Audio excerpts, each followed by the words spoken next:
might remove them far from their border. And we got homeland.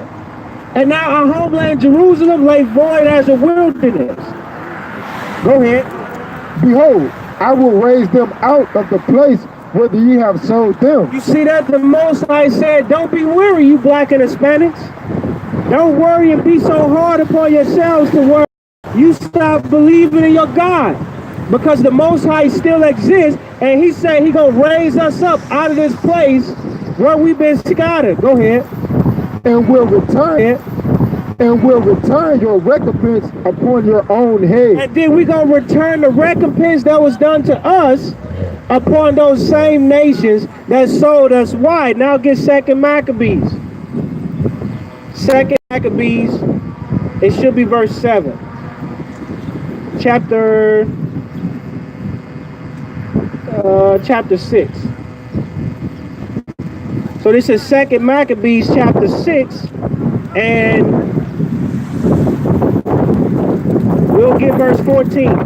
The book of Second Maccabees chapter 6 and verse 14. Verse 12. Verse 12. Now I beseech those that read this book. You see that? So the Most High, he said he had one of the brothers, Eleazar, one of the Israelites, said, I beg all our forefathers in the future that's going to read this book. Go ahead. That they be not discouraged for these calamities. You see that the Most High said, don't be discouraged for all the calamities that we go through. Don't be discouraged because right now your houses are out of order. Because the Most High is raising up examples and teachers to help you get those houses back in the order they're supposed to be in. Don't be discouraged because we in the ghettos and in the slums, because God is going to give us this earth. Don't be discouraged because we ain't got wealth and we don't have money. We don't own property and we ain't got houses. Because the most Christ said in his Father's house is many mansions. So we got to come back to this Bible and not be discouraged because of the destruction and the time that we live in, and understand that the Most High is only punishing us for our disobedience. And that when we come back to the commandments, then he's promised by the prophet of Joel that he gonna raise us up out of the places where he scattered us. But what do we got to do in the meantime? We got to hear the word of the Lord and we got to repent. Go ahead. But that they judge those punishments not to be for destruction, but for a chastening of our nation. You see that? So we can't judge these punishments to be God hate us and God has forgot about us, but chastening to our nation. The Most High is punishing us for walking away from him. So we have to live out this punishment, and first we got to accept it and then seek to be pleasing unto him by coming back to his laws, statutes, and commandments. Go ahead. For it is a token of his great goodness when wicked doers are not suffered any long time. You see that? So it's the token of the Most, when he sat in array and he destroyed all these nations that's being evil against us. So it's going to be a token of mercy, but we got to live righteously now so we can see that. So we can see the rise of the fall of our enemies and the rise of our nation. So don't be discouraged, because Israel, you shall rise again. Go ahead. But forthwith punish, for not as with other nations whom the Lord patiently forbear to punish, till they be come to the fullness of their sins, so dealeth he with us. So you see that the Most High say he's allowing these nations to raise themselves up in pride so that we can see his power. Because the Israelites that walked into the wilderness, our great-grandparents, they saw the power of the Most High when he redeemed them out of Egypt. So the Most High is building our faith so that we can see his power again when he brings us out of this modern-day Egypt.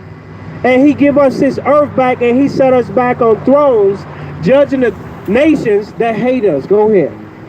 Least that being come to the height of sin, afterwards he shall take vengeance of us. You see that the Most High say he gonna take vengeance of us. And therefore he never withdraweth his mercy from us. You see that? So this is how we say don't be discouraged, black and Hispanics. Don't fall to pieces because God is dealing with us because we sinned against him.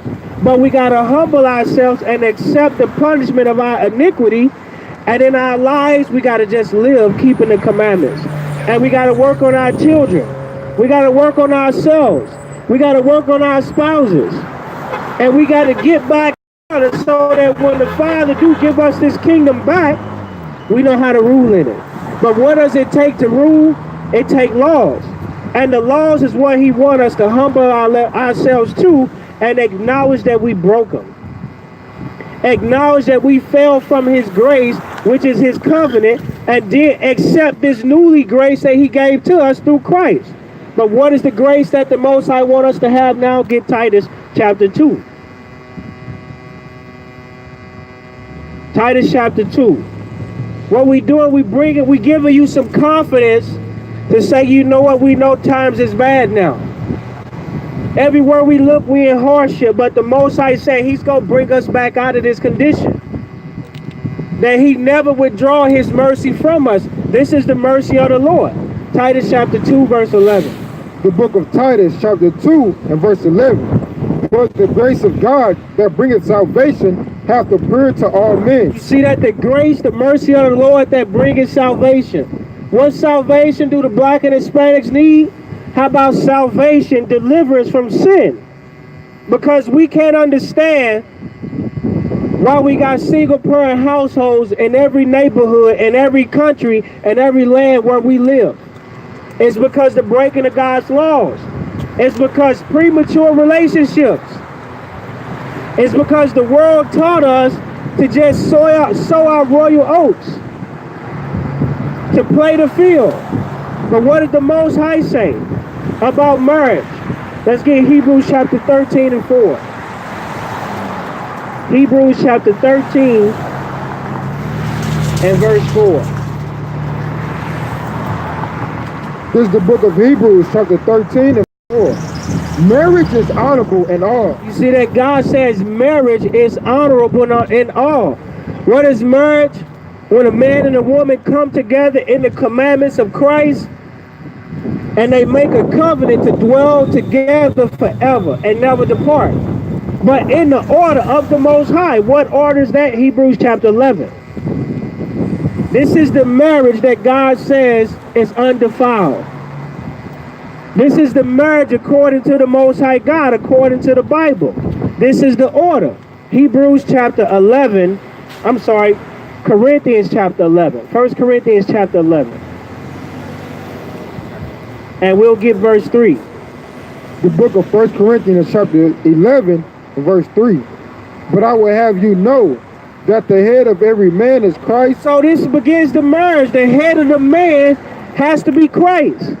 So the brother, the husband, he has to be a worshiper. He has to be a follower of the Messiah. Go ahead.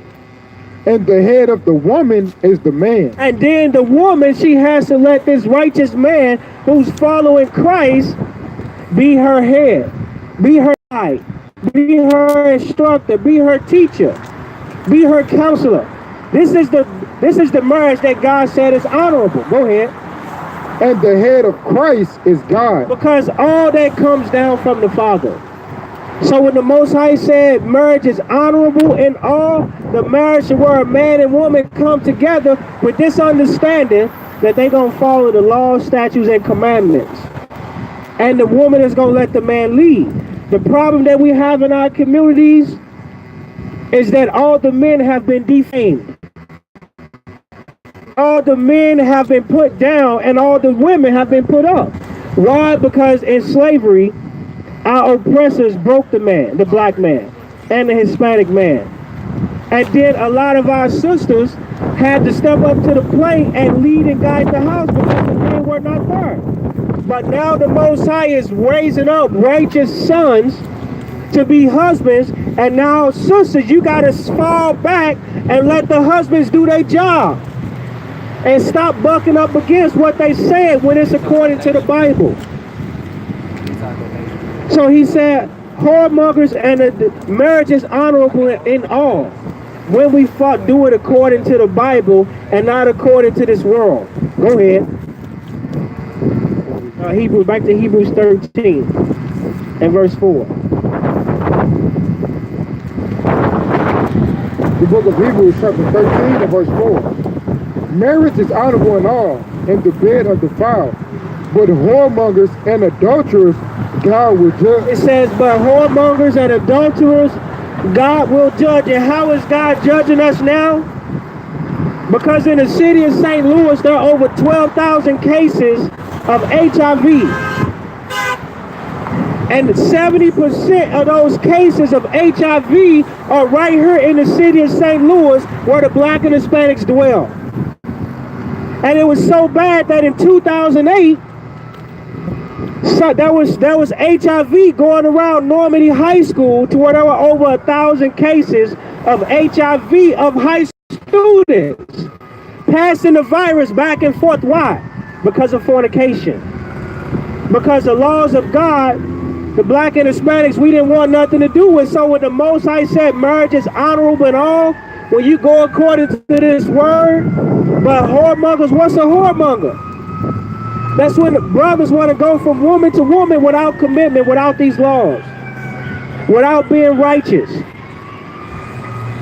without allowing the elders and their teachers to say, you know what, now you're ready for marriage.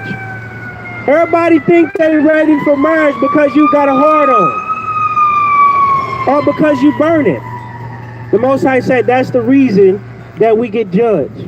That's the reason that our communities are in the state that they in, to where we broken, to where now we get a virus we can't get rid of, and now we lose all faith in God, when God was trying to warn us from the beginning.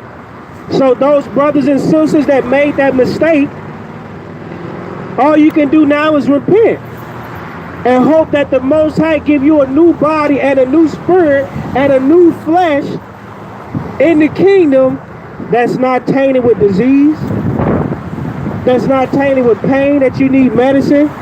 We gonna get all those things in the kingdom of the Father. But in order to get there, what do we got to do? Let's get 1 Ezra chapter 2, or 2 Ezra chapter 2. In order to see this kingdom of heaven that the Most High is gonna give us, which is gonna be here on the earth, you get Matthew chapter 5. Because where is this kingdom gonna be at? Is the kingdom of heaven gonna be in the sky, up in the clouds? What is the Most High going to give the Black and Hispanics? This is Matthew chapter 5, and it should be verse 5. This is the book of St. Matthew chapter 5, verse 5. Blessed are the meek, for they shall inherit the earth. You see that the Most High said, blessed are the meek. What are the meek? What does the word meek mean? That means you allow your life to be imposed on. You allow the Most High God at any point in your life to come in and say, now it's time to change. Whether you was a fornicator, whether you was a homosexual, whether you was an idolater following Islam, you was in the Baptist church, you was in the Pentecostal church, all walks of life, the Most High said when you repent, you will have an opportunity to have His kingdom. But we got to allow the Most High to impose on us, to tell us, change, and then we follow those instructions. And then we got to have strength, and we got to have faith that, you know what, in the end we shall receive a reward. Because what does this earth give us? Nothing. It gives us death, and it gives us destruction. It gives us a lifetime of regrets. But the Most High said, the meek, we're going to inherit the earth. But what is this meek life that we got to live? 2 Ezra chapter 2. We'll let them go by. 2 Ezra chapter 2. And we'll start at verse 7.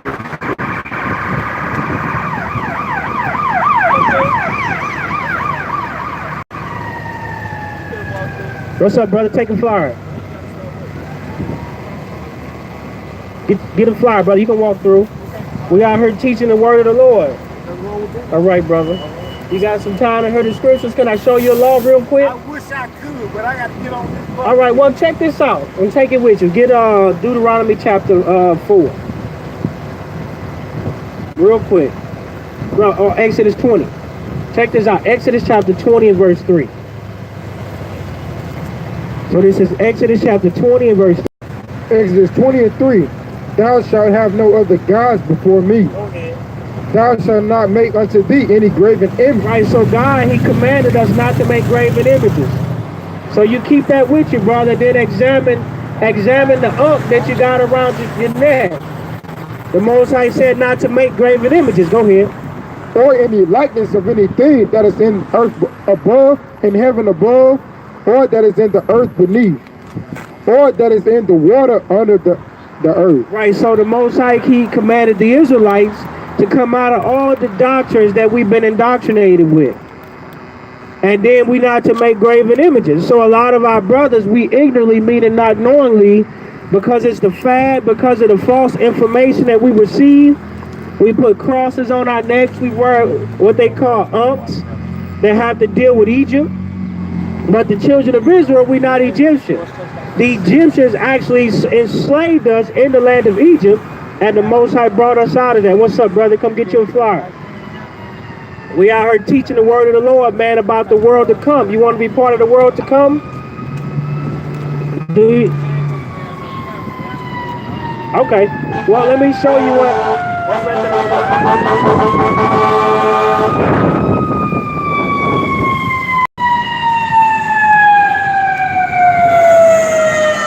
In Revelation chapter 21.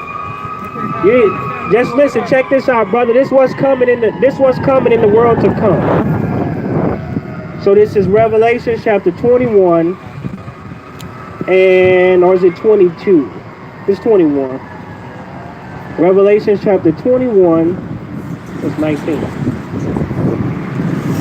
Revelation 21, and we'll get verse 4.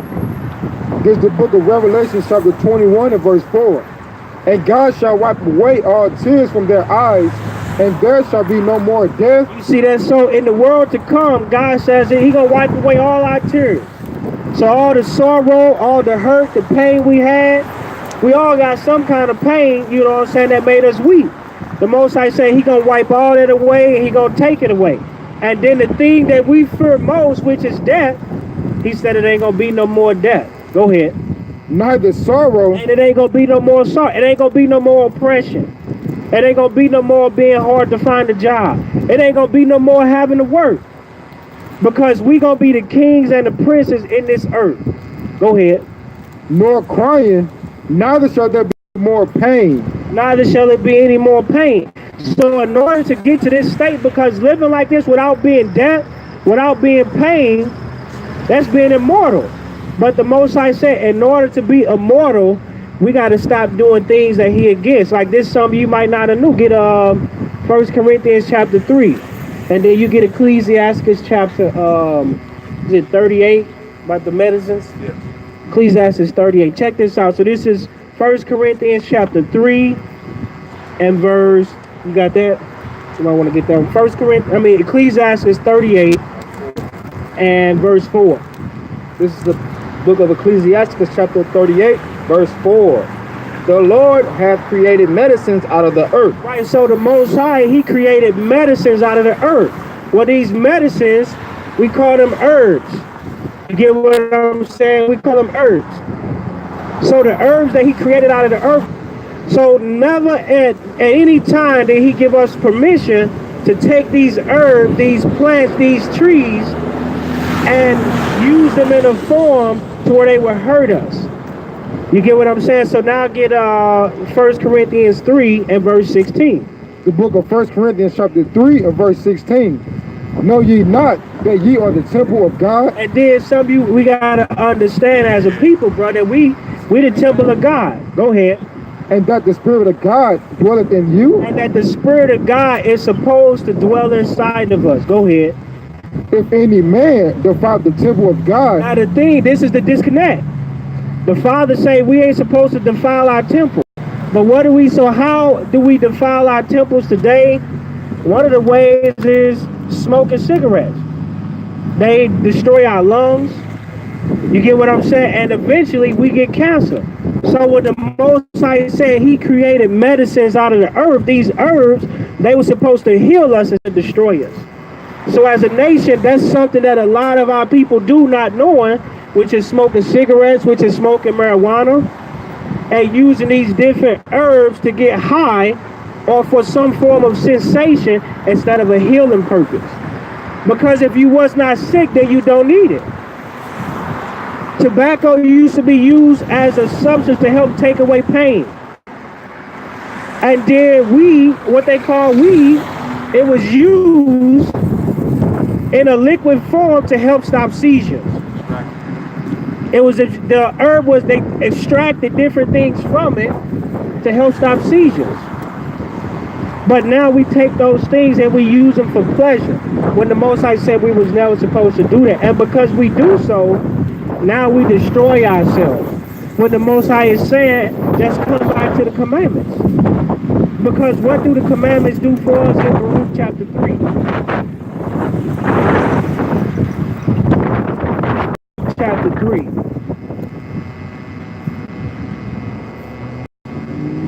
It's after Ecclesiastes. Baruch chapter 3 and verse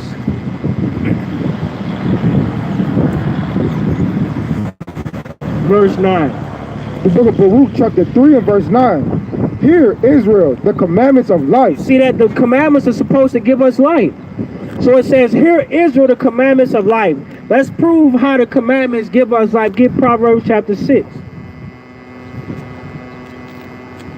Proverbs chapter 6. Let's see how the commandments help bring us to life instead of death. Proverbs chapter 6 and verse 22. The book of Proverbs chapter 6. Verse 20. The book of Proverbs chapter 6 and verse 20. My son, keep thy father's commandment and forsake not the law of thy mother. See, at the Most High, so then you get Matthew chapter 5 and 28.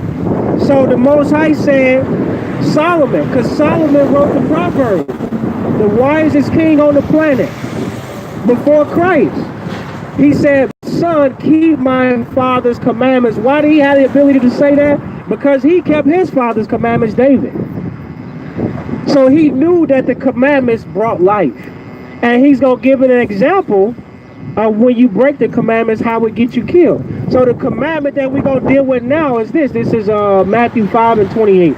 This is the book of St. Matthew, chapter 5, verse 28. But I say unto you, that whosoever looketh on a woman to lust after her hath committed adultery with her already in his heart. You see that the Most High said, whosoever looketh upon a woman to lust after her, to imagine having sex with her, looking at her body, undressing her with your eyes. The Most High said, you already committed adultery with her in your heart. Regardless of what the world promoted say you can look but don't touch, the Most High who created man said when man look at a woman to lust, that's adultery. So when we keep these commandments, it actually keeps us alive. But when we break this commandment, it brings forth death. And Solomon's going to tell us how. Go ahead. So this is Proverbs chapter 6. And now we at verse 21. Proverbs chapter 6 and verse 21. Bid them, bind them continually upon thy heart. So the commandment of adultery, the Most High said we're supposed to bind that upon our heart and our mind. It's never supposed to go nowhere. Go ahead. And tie them about thy neck. When thou goest, it shall lead thee. See that? And then when we go and we keep that commandment in our mind, it's going to lead us. Go ahead. When thou sleepest, it shall keep thee. Go ahead. And when thou awakest, it shall talk with thee. Go ahead. For the commandment is a lamp. So the commandment is a lamp, and we live in a world of darkness. So we're living in a world of darkness that we need a lamp to be able to make it through. But the commandment is a lamp. Go ahead. And the law is light. And the laws, they are light. Go ahead. And the reproofs of instruction. And then being redirected, being corrected. Go ahead. Are the way of life. It's the way of life. Why? Go ahead. To keep thee from evil women. To keep thee from the evil woman. What's the evil woman? It was a sister a few years ago. She had HIV. And she put it all over social media how she had infected over 100 men. Because she got caught up by making the wrong choice and attracting the disease through fornication, through whoremongering. She in turn turned around and said, you know what, I'm going to give it to every man I see. Anybody that take it, you get it. And she bragged and she boasted about it. So the commandment is supposed to keep us from evil women. And women, the commandment is supposed to keep you from evil men. Go ahead. From the flattery of the tongue. From that game that they got. On how they tell you that they gonna be with you forever. And you the only one in their eyes. Go ahead. The tongue of a strange woman. Go ahead. Lust not after her beauty in thine heart. And then the Most High said, according to that adultery, don't be lusting after a woman's beauty in your mind. Go ahead. Not to let her take thee with her eyelids. So you shouldn't be gazing all in her eyes, trying to make eye contact. You see what the commandment is saying for us to do? Go ahead. For by means of a whorish woman. By means of a woman that's dressed out of order, because how do you dictate a whorish woman? By the way she dressed. Before she says anything, you know by the way that she dressed. And how she dressed, she's revealing clothing. So the Most High said the commandment is supposed to keep us from whorish women. And then women, the commandment is supposed to keep you from the player, from Magic Mike. Go ahead. A man is brought to a piece of bread. So when you deal with that adulterous woman, that whorish woman, because of what she wearing, because you didn't bind, thou shalt not commit adultery, in your mind, you brought to a piece of bread, you nothing. Jump down to verse 32. The book of Proverbs chapter 6 and verse 32. For whoso committed adultery with a woman lacketh understanding. See, the Most High said the man that committed adultery is because we lack understanding. We don't understand God's word.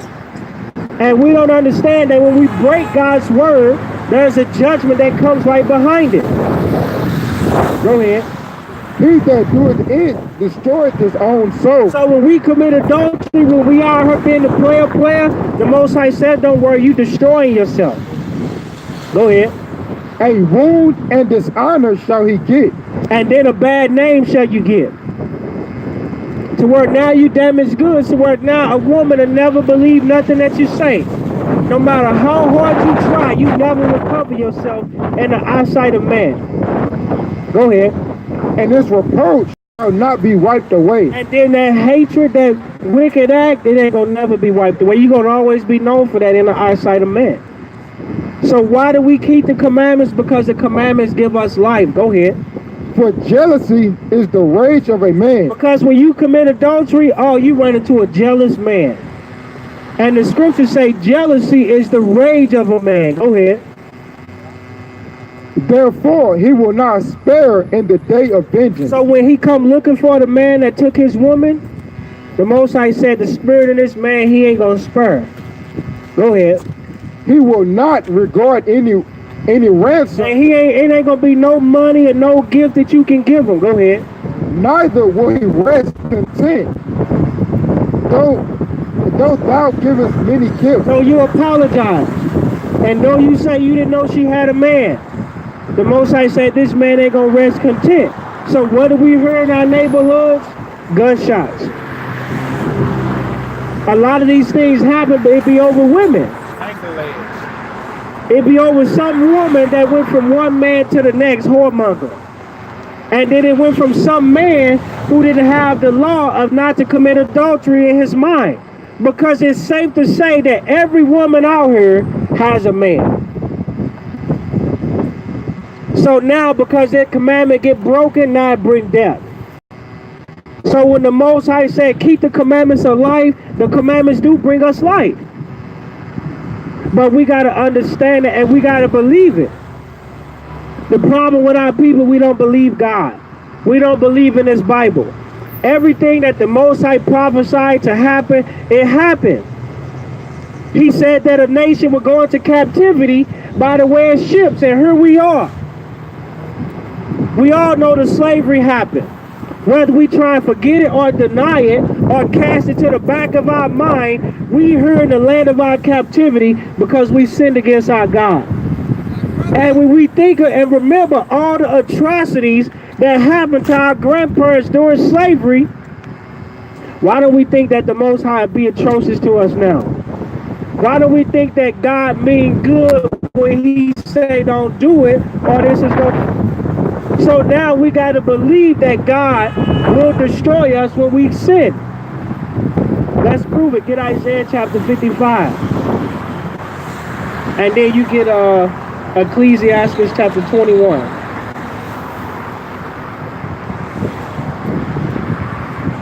Ecclesiastes chapter 21, and we'll get verse 2. This is the book of Ecclesiastes, chapter 21, and verse 2. Flee from sin as from the face of a serpent. So the Most High said, flee from sin as from the face of a serpent. But who is this sin that we ought to flee from? How about our evil communication? How about our friends that's promoting us or pushing us to sin? That buddy that's telling you to hit this blunt. That buddy that's saying where the girls at. Or that female friend that's saying where the niggas at. Or we gonna get ratchet tonight. Or we gonna turn up. The Most High said flee from those friends, those people, those negative examples as from a serpent. Because if a snake, you saw a snake outside of a cage, not at the zoo. You ain't afraid of the snakes at the zoo because they in a glass. But you see a snake in real life, you're going to turn into Usain Bolt. So the Most High said we got to flee from sin the same way. Leave those unlawful friendships that's destroying our mind and distorting the way that we're supposed to think. That's changing the instruction that our parents give us. That's changing the commandments that we grow up in. The Most High said flee. Why? Go ahead. For if thou comest too near it, Because if we continue this friendship and we think in our mind that we can control what other people or do or what they say, or that we can have friendship and it ain't gonna change us. Go ahead. it will bite thee. The Most High said it's gonna bite.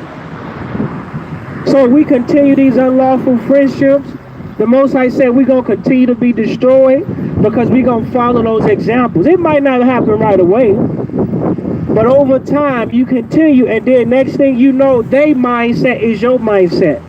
The way that they feel about God and the commandments is the way you feel about God and the commandments. Go ahead. The teeth thereof are as the teeth of a lion. And we don't understand that. That conversation that comes from those friends, that conversation, it's like poison. It's like the teeth of a lion. And what does a lion do to its prey? It destroys. It tears you from limb to limb. It leaves bones. Go ahead. Slaying the souls of men. And it slays the souls of men. It leave them going about their business. And then what happened to you? You get destroyed. That's something that we don't understand. The Most High afflict us by allowing our so-called friends to what we say get away with murder. But us, we get our butts handed to us because we know better. Ecclesiastes 8.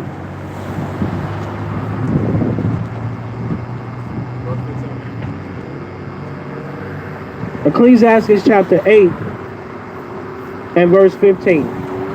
The book of Ecclesiastes chapter 8 and verse 15.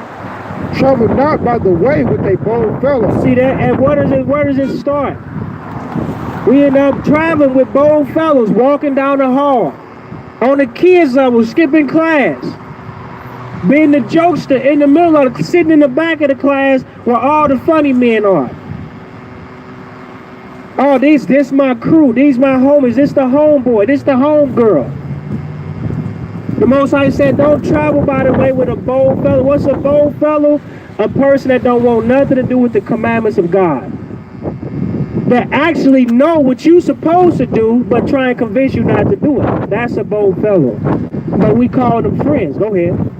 Lest he become grievous unto thee. And what happens when we say, you know what, I'm gonna have this friend? They get us into a lot of trouble. That's the grief. They get us in trouble.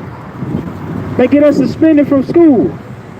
They get us put out of mama's house. And they go back home.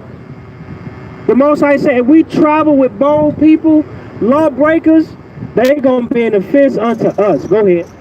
For he will do according to his own will. And they ain't gonna do nothing that you say. Even when you say, hey man, I gotta get home. It's 10 o'clock. I'm supposed to have been in the house before 10 o'clock. Oh, we'll get you there. And it's morning and the door locked. And you too afraid to call inside to let your parents know that you ain't at the curfew when you weren't supposed to be out the house no way. So these bold friends, they gonna sin right in our face, knowing that we trying to fight the good fight. Go ahead. And thou shalt perish with him through his folly. And then you perish with them through the folly. A good example of that, you have friends, they ride in stolen cars. You ride with your friend who your parents told you stop hanging with. You don't even know the car is stolen. And then to get pulled over, get in a high-speed chase, and you end up going through the windshield. Or you end up hitting somebody and you killing them. And then what's the judgment? Do just the driver go to jail, or do everybody in the car go to jail? Everybody in the car go to jail. Or you with some friends and you go out to the club. Sisters dressing harshly. You go out to the club and somebody slips something in your drink, you get date raped. Your friends is nowhere around, don't know nothing about it. Why? Because in our mind, we travel by the way with these bold people thinking we gonna have control of the outcome. When the Most High said, flee from the sin as the face of a serpent. So you gotta actually view your friend as a stray snake. They ain't got your best interest at hand, they only care about themselves. And the scriptures actually say that. So what do we gotta do? We gotta come out of these friendships. And we got to call them exactly what they are. We got to call our friend Satan. And we got to see them as Satan when they're trying to get us to break God's commandments. And this is the type of person we should be with. Get Ecclesiastes 37 and verse 12.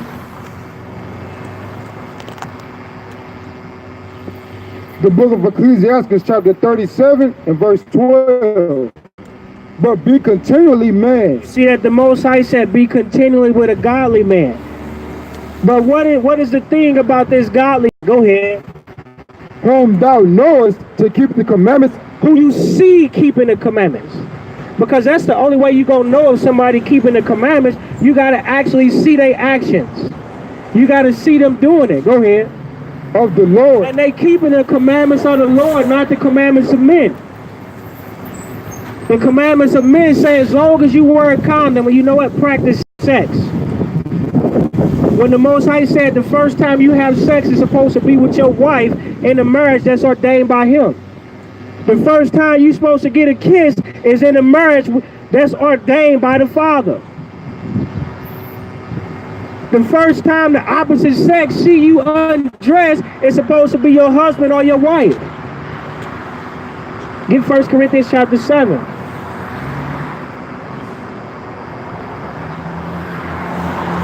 1 Corinthians chapter 7.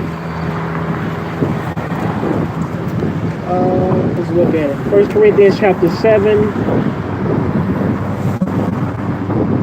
and verse 4. This is the book of 1 Corinthians chapter 7 verse 4. The wife has not power over her own body, but the husband. You see that? So whose body does the woman belong to? Her husband. So who's supposed to even be able to see your body, your figure, your shape? That belongs to your husband. The world and our friends have changed it to where, you know what, go and show. You thick, show how thick you are. You got a big backside, show how big your backside is. When your body's supposed to... Go ahead.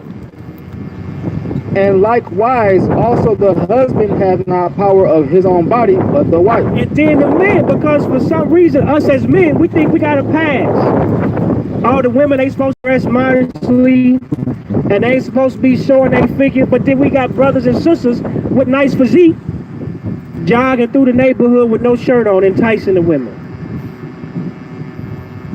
So it goes both ways. His body belongs to his wife. And it doesn't happen in between. It doesn't happen at a young age. Now you showed yourself or given yourself to two to three different people. The Most High said that's fornication. And because of such, he is destroying us as a nation. Back to Isaiah 55. Isaiah chapter 55 and verse 10. The book of Isaiah chapter 55 and verse 10. For as the rain cometh down, the snow from heaven, and returneth not thither, but watereth the earth. So it's evident, and we all see that when it rains and when it snows, those raindrops and those snowflakes, they don't stop right before they hit the earth. They come down and they water the earth. They hit the ground. They hit the grass. And they water it. Go ahead. And maketh it bring forth and bud. And then it has a effect. Then it makes the grass turn green. It causes the crops and the plants to grow. Go ahead. That it may give seed to the sower and bread to the eater. So shall my word be that goeth forth out of my mouth. So God says, so shall his word be. What's his word? A judgment. But we don't flee from sin, but we pass on and continue. The Most High says, so is that word of judgment going to be that come out of his mouth. Go ahead. It shall not return unto me void. He ain't going to speak it, and then he stop it in midair and call it back unto himself. He said, no, it's going to accomplish. Go ahead. But it shall accomplish that which I please. It's going to accomplish the thing that he pleased. And what is it that he pleased? To be a judgment to the sons of men, because like we read in Hebrews, he said whoremongers and adulterers he gonna judge. So that's why we lead in the world in SPDs. That's why we lead in the world and with family members that's incarcerated. That's why we lead the world in the poverty rate. Because every word possible and in every time the Most High sent the prophets out to bring the people back unto him, we turned our back and say to hell with the Bible. But now we got to leave that example and we got to come back and let the Spirit of the Father teach us how we're supposed to behave here on this earth. Because when we find out how we're supposed to behave here on this earth, it's going to lead us to a kingdom. And the kingdom that we have is going to be glorious. Get Daniel chapter 2, verse 44.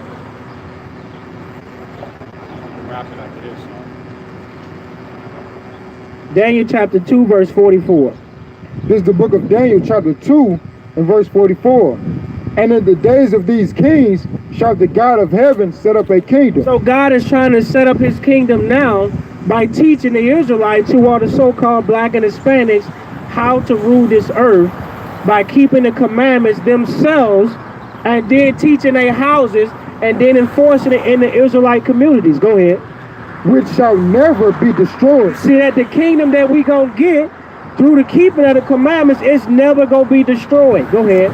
And the kingdom shall not be left to other people. And we ain't gonna have to share it. It's gonna be ours, and it's gonna be ours all to ourselves forever. Go ahead. But it shall break in pieces and consume all these kingdoms. And we're gonna put all the wickedness out of the world. But in order to get there to that point, we gotta be obedient. So with that, we're gonna close it down with Matthew chapter 26 of an example that Christ said the obedient shall follow. So we got an opportunity right now to be obedient to the Father by doing something as simple as reading this passage wherever the gospel is preached. So this is Matthew chapter 26, verse 6. Now when Christ was in Bethany at the house of Simon the leper, there came unto him a woman having an alabaster box of very precious ointment, and poured it on his head as he sat at meat. But when his disciples saw it, they had indignation, saying, to what purpose is this waste? For this ointment might have been sold for much and given to the poor. When Christ understood it, he said unto them, why trouble ye the woman? For she hath brought the good work upon me. For ye have the poor always with you, but me ye have not always. For in that she hath poured this ointment on my body, she did it for my burial. Verily I say unto you, whatsoever this gospel shall be preached in the whole world, there shall also things that this woman have done be told for memorial of her. Right, so Christ, whose name in the Hebrew is Yahushai, he said wherever the gospel is preached throughout the whole world, he said to make mention of his sister Mary Magdalene, who was not a whore, but Christ, through the preaching of Christ and the humbling herself to the correction, she was able to deliver herself of 7 spirits. So Christ said because she did that and she believed and she humbled herself and broke her spirit, he said wherever the gospel is preached, to make mention of this sister for a memorial of her. So with that, we say shalom.